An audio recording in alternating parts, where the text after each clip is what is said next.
tá de brincadeira comigo, né, Ancelotti? O Caio Jorge é artilheiro do Brasileirão com 17 gols. E você convoca o Vitor Roque, que foi mandado embora do Barcelona e do Betis pela porta dos fundos. Não jogou porra nenhuma lá. E você convoca ele. Ainda bem que você deixou o Caio Jorge para jogar pelo Cruzeiro. Eu acho que o Ancelotti não faz essa lista. Essa lista deve ser feita por outras mãos que não sejam do Ancelotti. Ele não conhece o futebol brasileiro. Richarlison, porque jogou com ele no Everton. Richarlison é fraquíssimo. Marquinhos, Ederson, Alisson, esses caras entregaram o Brasil. Danilo, Alexandre, esses caras entregaram o Brasil 3 Copas do Mundo, gente. Ninguém suporta mais, Ancelotti. Isso é uma vergonha. Isso é uma vergonha. O povo não está nem aí para a seleção. E você ainda me faz Paquetá. Paquetá é uma aberração, cara. Como diz o Romário, Paquetá não serve nem para levar água para os jogadores que ficam no banco, de tão ruim que ele é. Realmente, eu já disse, se eu fosse o presidente da CBF, eu falava, Ancelotti, convoca os jovens, vamos perder em 26, não tem problema. O Brasil não tem chance de ganhar a Copa do Mundo. Vamos para 2030, montar um belo time para ganharmos em 2030 e encantarmos o mundo. Mas não, eles são imediatistas, não vai ganhar. Não ganha com o Ancelotti, não ganha com o Dorival, não ganha com o Mano, não ganha com ninguém. Sabe, não ganha com o Luxemburgo, não ganha com ninguém. Não ganha. Time ruim, jogadores fracos, protagonista dos seus times. Só o Vini Júnior no Real, e mesmo assim o Xabi Alonso está sacaneando ele. Qual o outro protagonista de time? Qual é a protagonista aí? Me fala dessa lista aí. Ainda bem, né? Ainda bem que ele não chamou o Caio Jorge e o Matheus Pereira mais.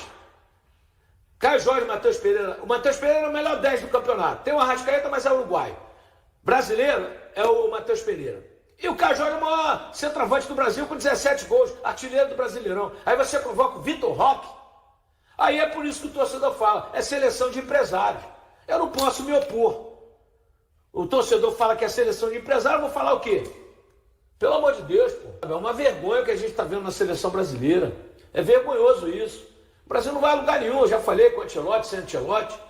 É ilusão, a safra é ruim. Me diga, qual jogador brasileiro é protagonista no seu clube? Desses aí, põe a lista de novo aí, Rodrigo. Quem é protagonista aí? Vamos ver. Protagonista lá no Paris Saint-Germain, o Dembélé e o Vitinha, não é o Marquinhos. Né? O Bento não é protagonista, o Ederson não é protagonista, o Hugo Souza não é protagonista.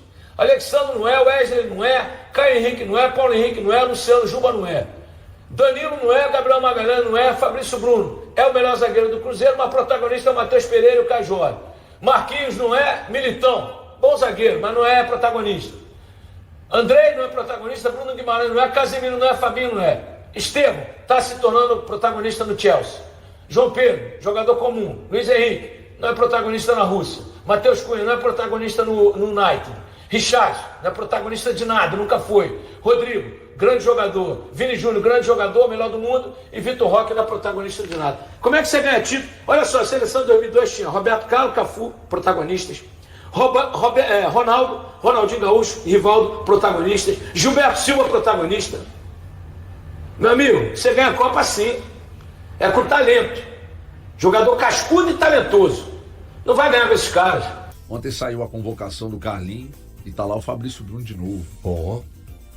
Só que eu acho que tem uns ali meio forçação de barra, né? Não, o que me incomodou, de verdade, cara, de verdade, eu acho que seria uma boa oportunidade para convocar personagens que estão se destacando dentro do Campeonato Brasileiro e que a torcida clama. Eu acho que não é só a torcida dos clubes que eles jogam, mas é de uma forma geral. E eu acompanhei muita gente ontem, muita gente de fora, falando desses nomes. Os nomes que eu vou citar aqui agora. Caio Jorge, Matheus Pereira e o Everson, goleiro do Atlético. Não entra na minha cabeça. Então, assim, eu só queria ver...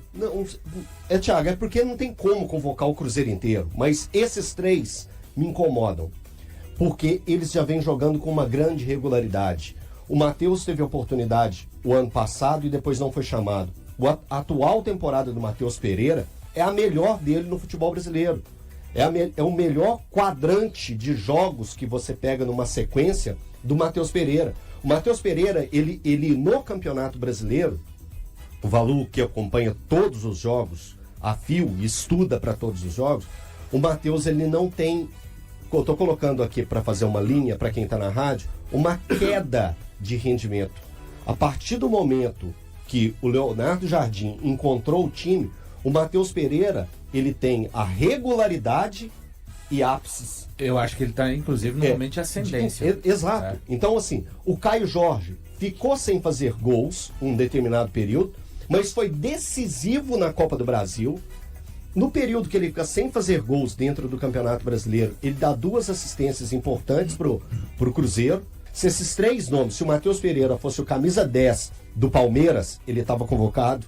Se o Caio Jorge fosse o artilheiro do Campeonato Brasileiro, jogando pelo Flamengo, ele estaria convocado. Se o Everson fosse o goleiro do Corinthians, ele jamais sairia da seleção brasileira. Porque são 4 temporadas em grande nível. Só uma coisa, eu sinto mais falta do Kaique vendo as nossas opções para lateral esquerda que dos outros.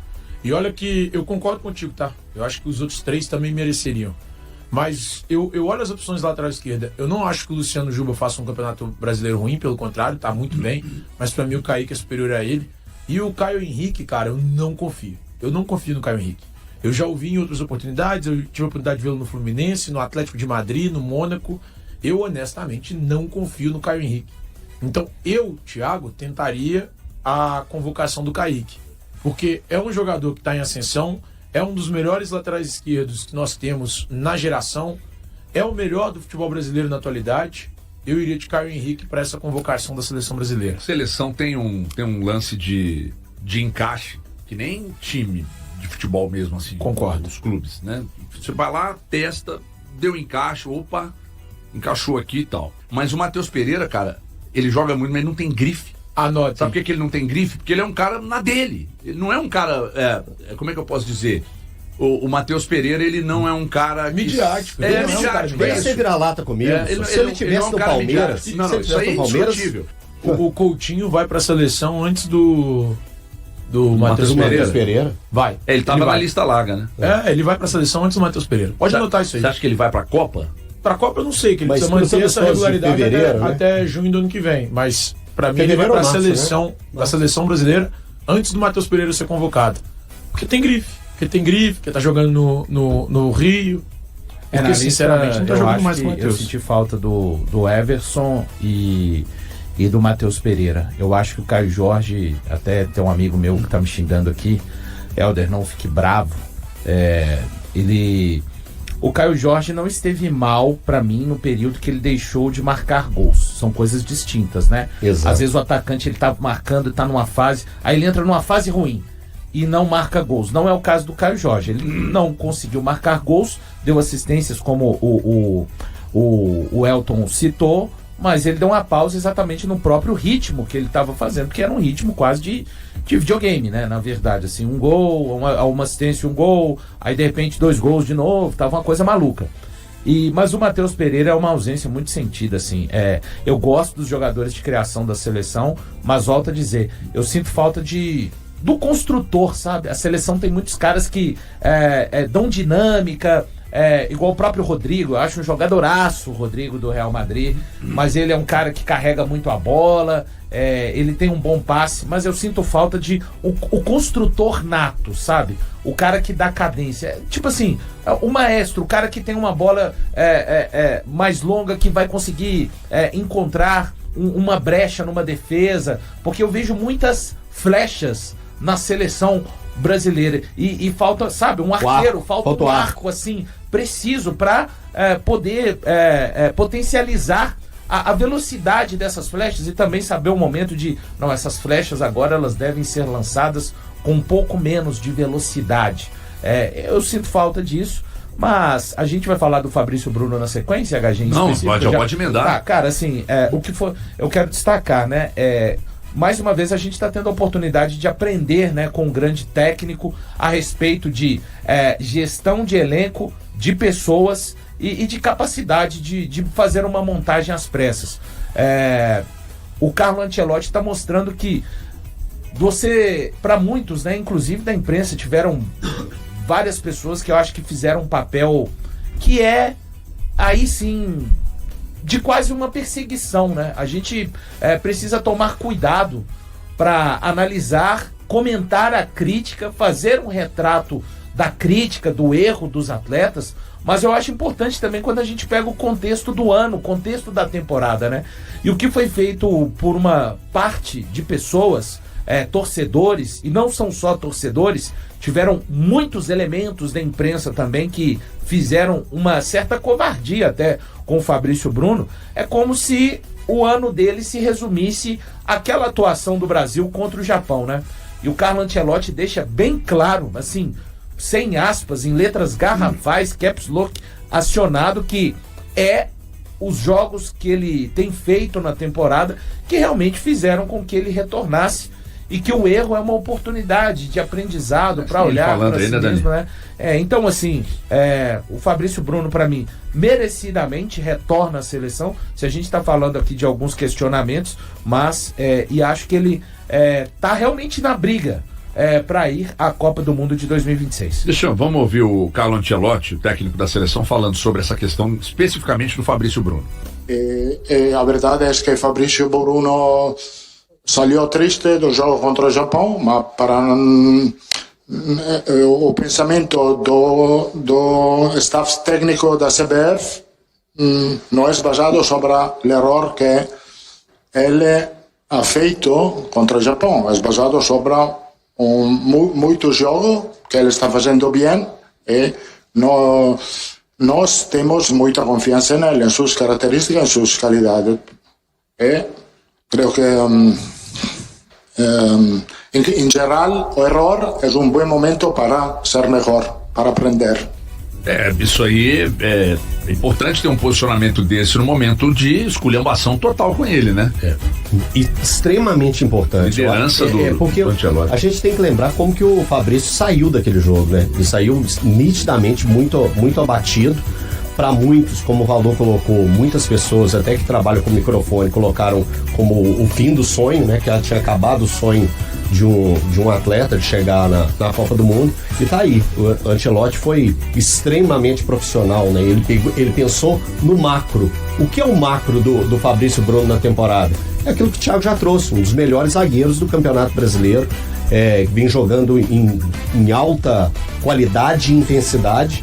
Então, o Ancelotti foi extremamente profissional, pensou no macro e não no micro, e tá aí. O Fabrício Bruno caminhando para estar na Copa do Mundo na próxima temporada. Eu não me lembro mesmo antes com o Tite e com outros treinadores, de uma convocação que não tenha gerado descontentamento de nós. Mas sempre vai gerar. Torcedor sempre vai gerar. Exatamente, porque tem jogador que vai porque o cara confia, tem jogador que vai porque é líder de vestiário, tem jogador que vai, por exemplo, o próprio Danilo, ele joga, segundo o próprio Carlo Ancelotti, ele joga nas 4 posições da defesa. Sim.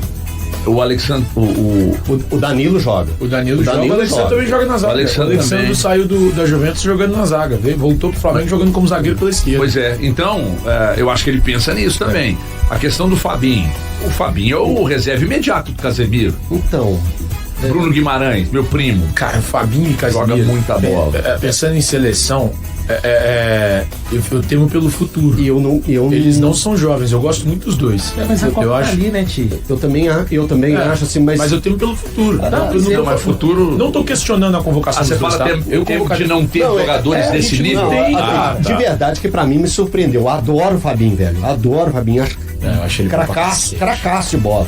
Mas de verdade, eu dizer que eu esperava ele ser convocado, eu estaria sendo bem hipócrita, porque eu não imaginava que o Fabinho fosse voltar para a seleção brasileira jogando na Arábia Saudita, e com 32 anos. Então, assim, me surpreendeu. Eu vou esperar até para ver ele jogar esses 2 amistosos contra o Senegal e também a Tunísia, para ver o Fabinho jogar, porque eu de verdade não estava assistindo, tá? Eu não assisti nenhum dos jogos dele no campeonato da Arábia Saudita.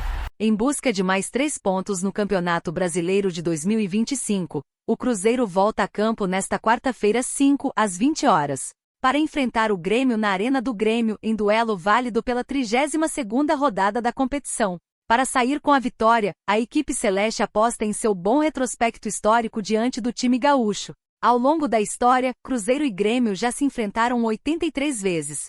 A Raposa leva vantagem com 34 vitórias, contra 26 triunfos do tricolor, além de 23 empates. No Campeonato Brasileiro, o equilíbrio também pende para o lado cruzeirense. As equipes já se enfrentaram 56 vezes pelo torneio, com 24 vitórias do Cruzeiro, 18 do Grêmio e 14 empates. Por outro lado, o desempenho da Raposa na Arena do Grêmio não é dos melhores. Desde 2017, o time mineiro não vence o tricolor gaúcho em seu estádio. Naquela ocasião, pelo Brasileirão, o Cruzeiro triunfou por 1-0 com gol de Rafael Sobis. Desde então foram 4 confrontos no local, com 2 vitórias do Grêmio e 2 empates. O histórico geral do Cruzeiro na Arena também é desfavorável. Desde a inauguração do estádio em 2012, as equipes se enfrentaram ali em 10 oportunidades. O Grêmio venceu 6 vezes, houve 2 empates e a Raposa conquistou apenas 2 vitórias, ambas pelo Campeonato Brasileiro. E aí, galera, o que acharam? Deixem suas opiniões nos comentários. Não se esqueçam de deixar o like, se inscrever no canal e ativar o sininho para receber as notificações. Até mais, Nação Celeste! Vamos pra frente!